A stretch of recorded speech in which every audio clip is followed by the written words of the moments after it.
और आज का बोनस जो है वो मेरे लिए शायद मेरा सौभाग्य आज उदित होता हुआ मुझे लग रहा है कि आज मुझे पूज्य माता मंगला जी का भी दर्शन का सौभाग्य मिला है। तो भारत की ये संस्कृति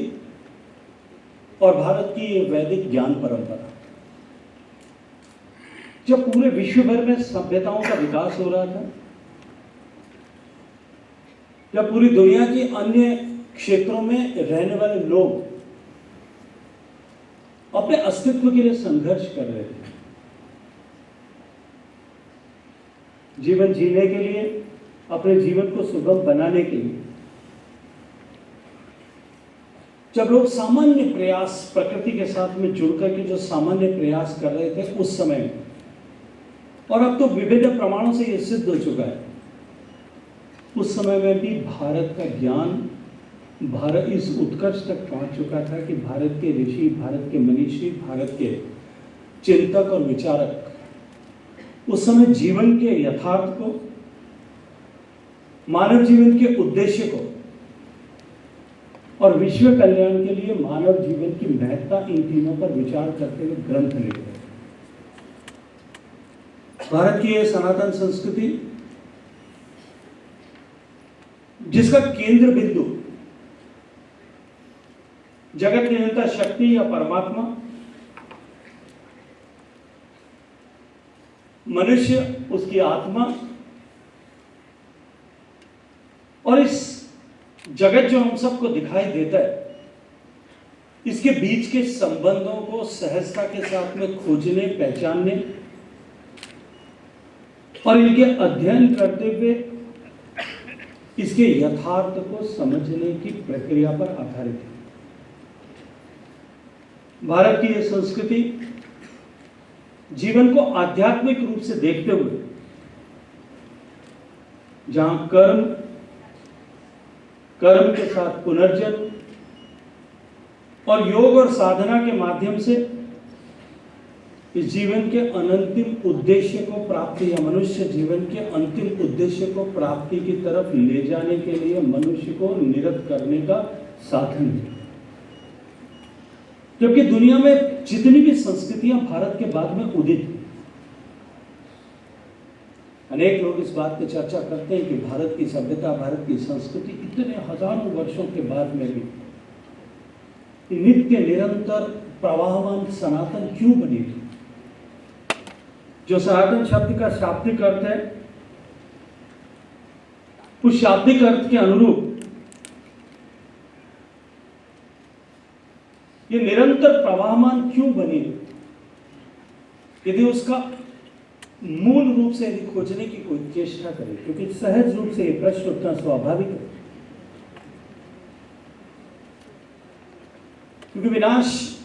और परिवर्तन प्रकृति का शाश्वत नियम है।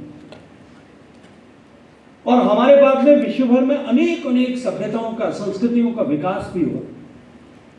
लेकिन काल के प्रवाह में वो कहीं ना कहीं धूलि धूसरित हो गई, समाप्त हो गई।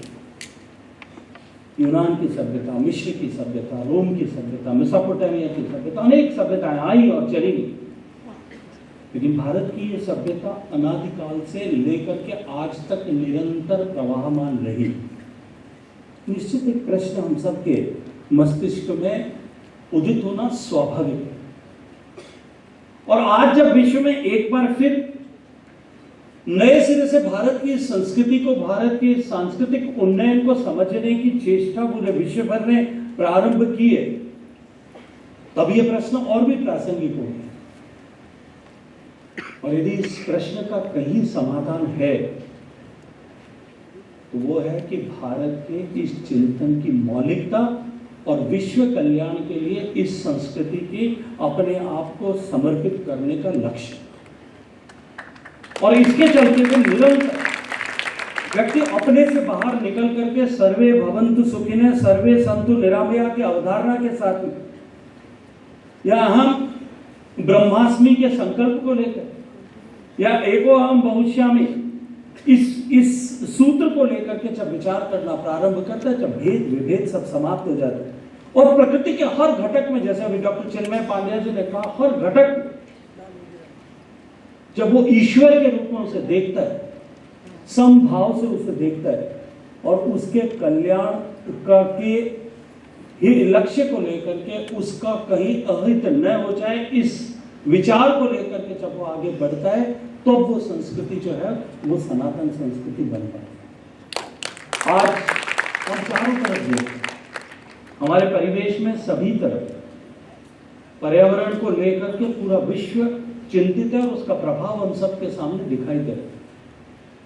आज से 30-40 साल, 20-30 साल पहले भी जब पर्यावरण को लेकर के विश्व में चिंता व्यक्त की जाती थी, तब सामान्य लोग जो है ये मानते थे कि ये शायद आने वाली शताब्दी में कहीं कोई संकट खड़ा होगा। लेकिन आज आप दृष्टि घुमा करके देखिए, ऐसे लोग, ऐसे वैज्ञानिक लोग जिनकी ताकत के आधार पर हम विश्व को, प्रकृति को विजय करने के लिए चले, हमने तय किया था कि इन वैज्ञानिकों के आधार पर हम प्रकृति के सारे सिद्धांतों को एक तरफ करके हम प्रकृति पर विजय प्राप्त कर लेंगे, हम जीवन पर विजय प्राप्त कर लेंगे, हम मृत्यु पर विजय प्राप्त कर लेंगे। आज अगर पूरे विश्व भर में कोई भी सबसे ज्यादा डरा और सहमा हुआ समुदाय है,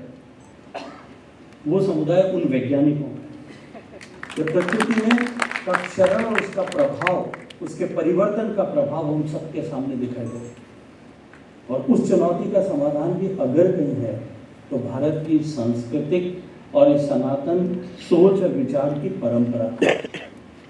विश्व में जिस तरह की वैज्ञानिक ज्ञान प्राप्त करने के बाद में भी मानसिक अस्थिरता की चुनौती जिस तरह से पूरे विश्व भर के सामने खड़ी, मेंटल पीस और मेंटल हेल्थ का संकट जो पूरे विश्व के सामने एक नई चुनौती बनकर के उभरा है और पूरे विश्व को विध्वंस के रास्ते पर जो ले जाने के लिए तैयार है, उस चुनौती का समाधान भी अगर कहीं है तो इस भारत की महान संस्कृति में ही नहीं। आज जिस तरह का जियो टर्बुलेंस दिखाई दे रहा है, विश्व के अनेक देशों के बीच में जिस तरह के तनाव की स्थिति है, उस स्थिति का समाधान भी कहीं है तो वो भारत की सांस्कृतिक परंपरा में। क्योंकि भारत की परंपरा ये कहती है, अयम निजय परो वेति गणना लघु चेतसा। भारत की संस्कृति उदार चरिता नाम तू वसुधैव कुटुंबकम की बात करती है। ये गणना करना कि ये मेरा है, ये तेरा है, ये पराया है, ये अपना है, ये बहुत छोटे मन के लोगों का काम। जो विशाल मना लोग हैं,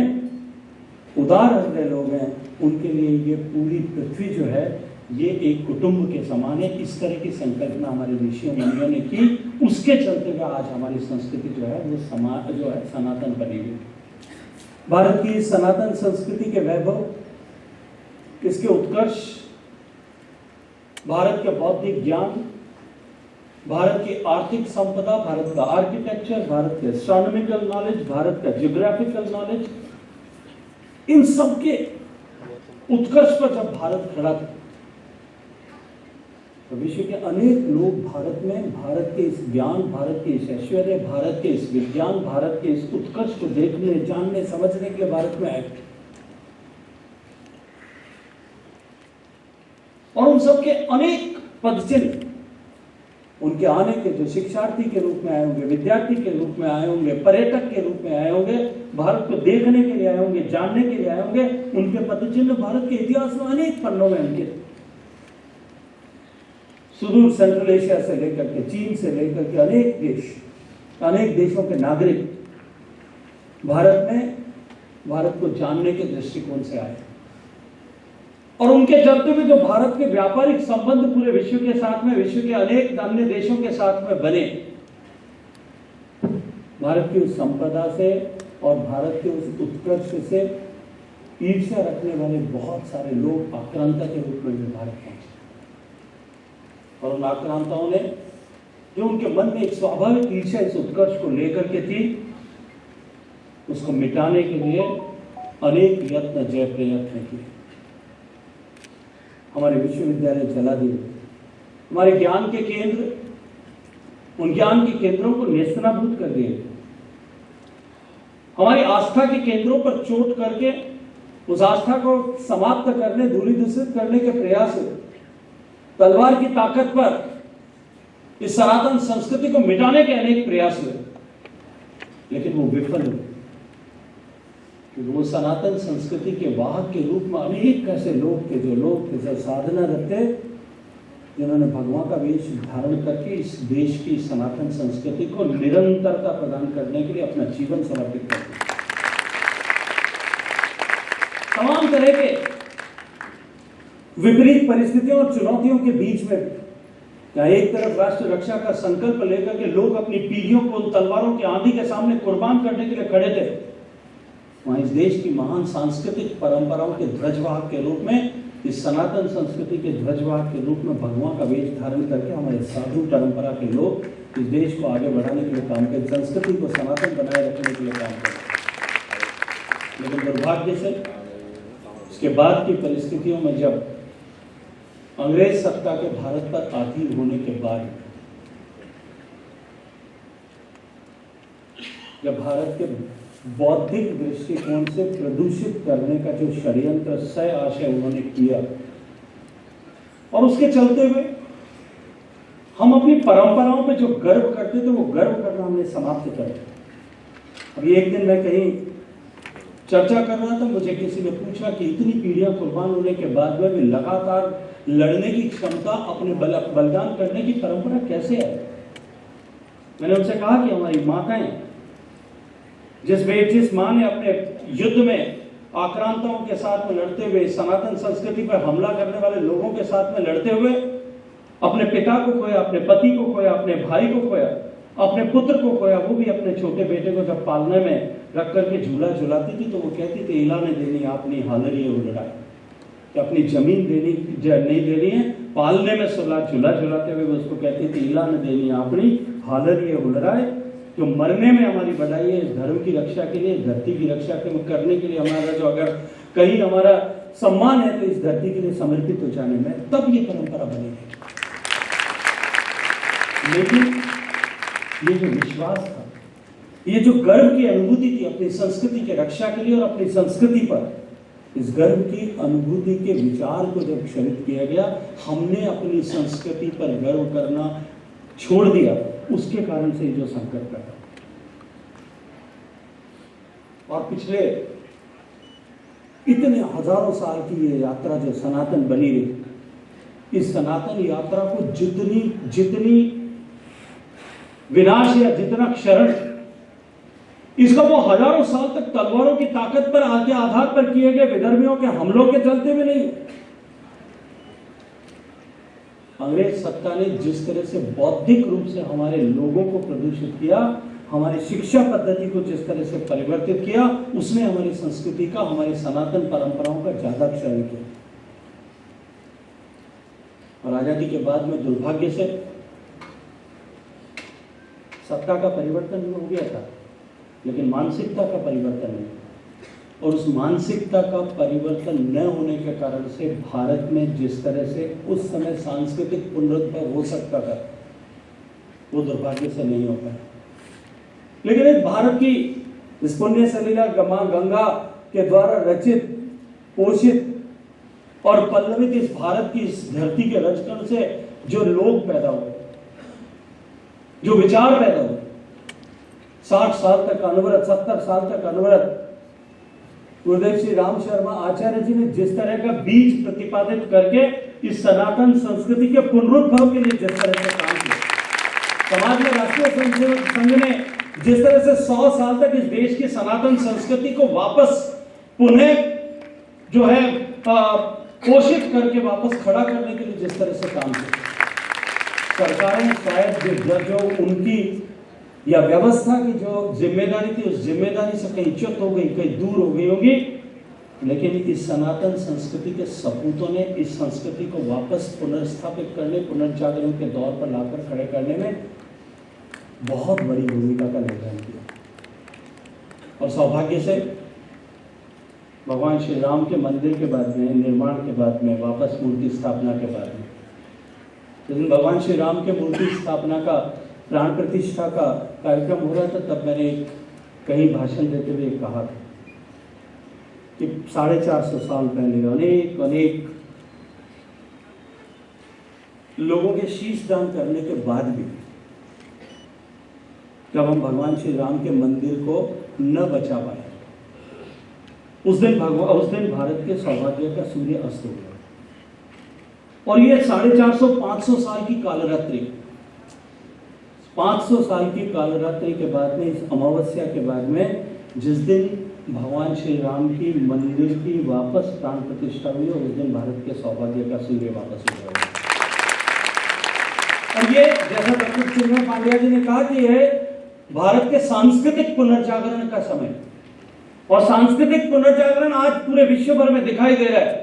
भारत की इस महान संस्कृति से आके उदित हो रही है, इसकी रश्मि आज का प्रकाश पूरा विश्व आज देख रहा है, अनुभव कर रहा है। और जब आज उसका प्रकाश पूरे विश्व भर में एक बार फिर नए सिरे से देखा जा रहा है, तब भारत से निकले हुए ज्ञान, भारत से निकले हुए विज्ञान, भारत से निकले हुए विषय, भारत से निकले हुए दर्शन और भारत की परंपराओं और मान्यताओं की कूच नए सिरे से वापस विश्व भर में जो है वो गढ़ी जाने लगी। भारत का योग कितने सालों पहले, 150 साल पहले भारत से निकल करके, मुंगेर से निकल करके यूरोप में गया था, लेकिन उसने सम्मान प्राप्त नहीं किया था, वैश्विक सम्मान नहीं मिला था, वैश्विक स्वीकार्यता नहीं मिली थी। लेकिन आज जब क्योंकि भारत की संस्कृति का सम्मान स्थापित हुआ है, वापस नए सिरे से जब भारत की संस्कृति को लोगों ने सम्मान की दृष्टिकोण से देखना शुरू किया है, तब आज भारत का योग सहज रूप से, जब प्रधानमंत्री ने एक कॉल की, पूरी दुनिया के 190 देशों में जितना हमारे जीवन में, दैनिक जीवन में जितना समाई थे, उससे ज्यादा लोगों ने विश्व भर में उसको स्वीकार करना शुरू कर दिया। आज भारत के आयुर्वेद की मान्यता पूरे विश्व भर में वापस नए सिरे से स्थापित हुई। भारत की संस्कृत, हमारी ये जो देववाणी है, संस्कृत को दुनिया के 100 से ज्यादा बड़े विश्वविद्यालयों में उस पर रिसर्च प्रारंभ हो गई।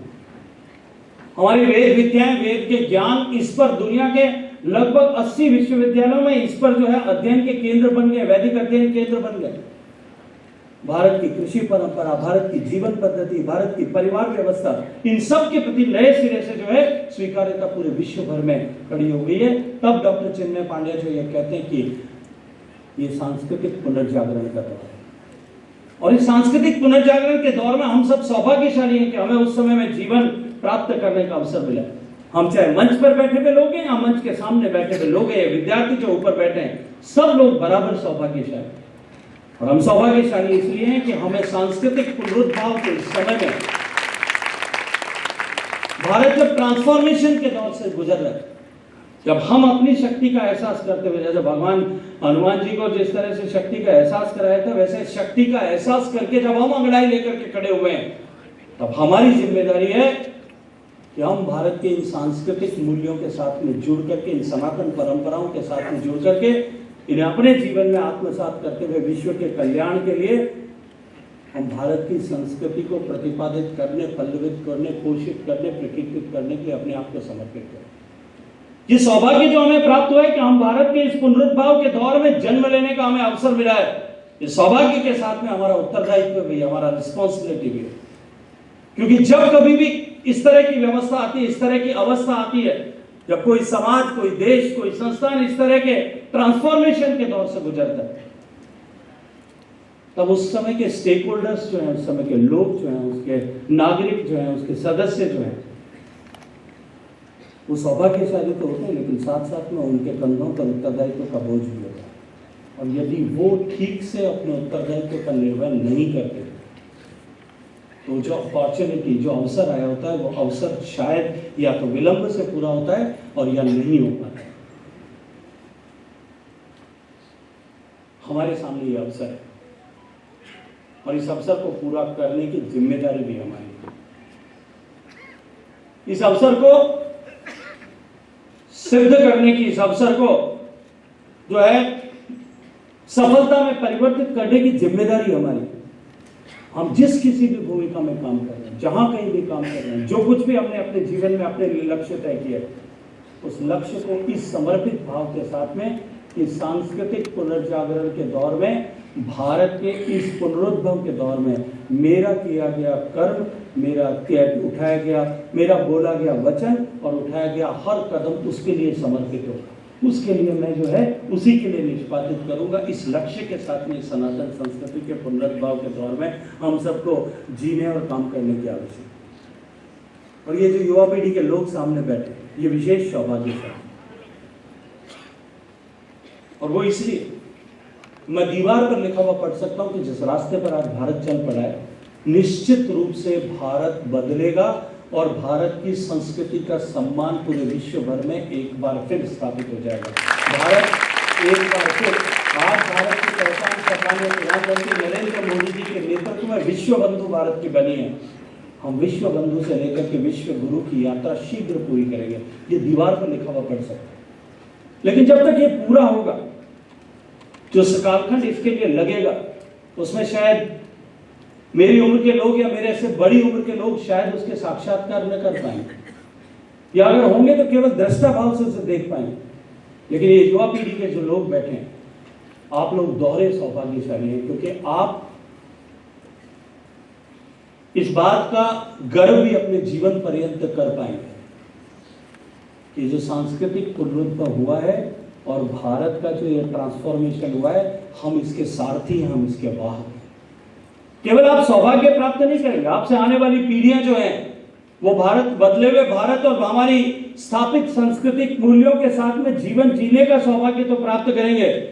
लेकिन वो इस गर्व के साथ में नहीं जी पाएंगे कि ये हमने हासिल किया, ये हमने बदलाव किया। आपके पास में ये दोहरा अवसर है, इसलिए दोहरे अवसर की जिम्मेदारी को समझते हुए हम सब अपने जीवन में सनातन संस्कृति के मूल्यों को, इन विचारों को प्रतिपादित करने का, विचारों को जो है हम समाहित करने के लिए काम करें। आपकी इस पर क्या राय है, हमें कमेंट कर जरूर बताएं। इसके साथ ही आप हमारे YouTube चैनल को सब्सक्राइब कीजिए। आप हमें Facebook, Instagram, Twitter पर फॉलो भी कर सकते हैं और संवाद 365 के साथ एक क्लिक में जुड़ने के लिए डाउनलोड कीजिए संवाद 365 ऐप।